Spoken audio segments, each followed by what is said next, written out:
નાઉ first order નો chart જોઈએ, right. તમારે કઈ રીતે સમ સિલેક્ટ કરવાના છે, કઈ રીતના સ્ટાર્ટ કરવાનું છે એના માટે ફર્સ્ટ ઓફ ઓલ તમારે લિનિયર ચેક કરવાનું રહેશે કે લિનિયર છે કે નહીં, right. If linear yes, then you have to focus on this formula dy by dx plus dy બરાબર q, and p and q is the function of x as well as an integration factor શું થશે e integration p dx, right. and એના ફોર્મ્યુલામાં value substitute કરવાની. y integration factor બરાબર integration q integration factor dx plus c, right. જો linear ના હોય, જો નો, right, તો તમારે શું સેકન્ડ શું ચેક કરવાનું, હોમોજીનિયસ. ફર્સ્ટ તમારે શું ચેક કરવાનું, લિનિયર, અને સેકન્ડ લિનિયર ના હોય તો હોમોજીનિયસ, રાઈટ.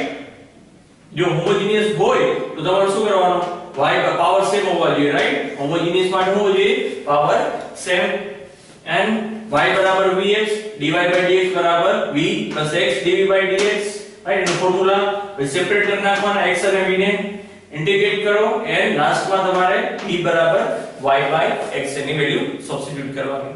ઓકે. જો હોમોજીનિયસ ના હોય, રાઈટ, તો તમારે શું ચેક કરવાનું છે, વેરીએબલ સેપરેબલ. થર્ડ રીત શું છે આપણી, વેરીએબલ સેપરેબલ. ઇફ યસ, તમે સેપરેટ કરો વેરીએબલ ને ઇન્ટિગ્રેશન કરી નાખો, રાઈટ. ધેન જો ના હોય તમારે શું ચેક કરવાનું, લાસ્ટમાં તમારે એક્ઝેક્ટ છે કે નહીં.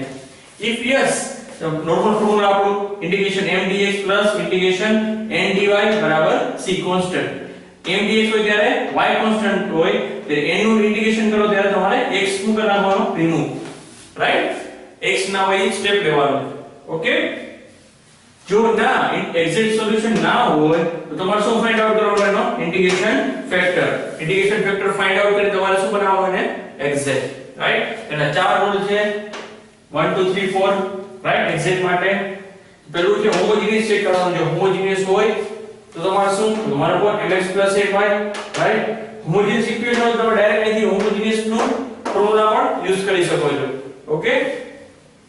સેકન્ડ છે f1xy dot y into dx plus f2xy નું function dot x into dx equal to 0. તો આવી કન્ડિશન હોય, into માં y અને into માં x હોય તો તમારે ઇન્ટિગ્રેશન ફેક્ટર શું થશે, 1 upon mx minus ny, 1 upon mx minus ny, right.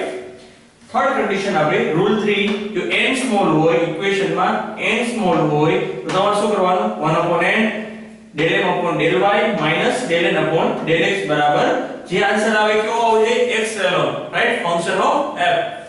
Function of f of x, right. x alone હોવો જોઈએ. તેનો ઇન્ટિગ્રેશન ફેક્ટર શું થશે, e integration f of x dx, right.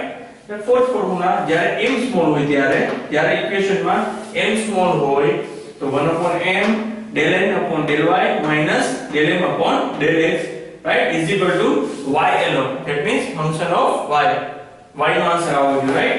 તો આ ઇન્ટિગ્રેશન ફેક્ટર શું થશે, e integration f of y into dy, right. પછી એક્ઝેક્ટ થઈ જાય તો તમારે આ ફોર્મ્યુલાથી યુઝ કરીને એનો આન્સર લઈ લેવાનો.